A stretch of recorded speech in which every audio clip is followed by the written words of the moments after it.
আমাকে 1200 টাকা দিয়ে তো। কি দেবো? টাকা কত? 1200। হ্যাঁ দি, দাঁড়া ঝুলছি কিনা দেখি, থাকলে ছেড়ে দিচ্ছি, দাঁড়া। দিবি না? না।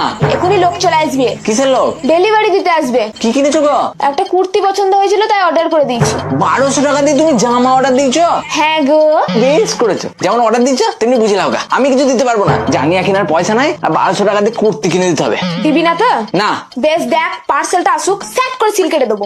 সিল কাটলেই টাকা চাইবে, তখন তোকে দেখিয়ে দেবো, বুঝবি তখন মজা। কেন যে তোকে আমি বিয়ে করতে গিয়েছিলাম রে।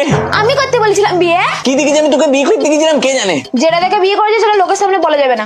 বিয়ে যখন করেই ফেলেছিস তখন আর কেঁদে লাভ নাই। দে 1200 টাকা দে, জিনিসটা নি। রসের চক্করে পড়ে করেছিলাম প্রেম করে বিয়ে, এই ভাবছি কত টাকা আমার উড়ে গেল কোন ভাগ দিয়ে।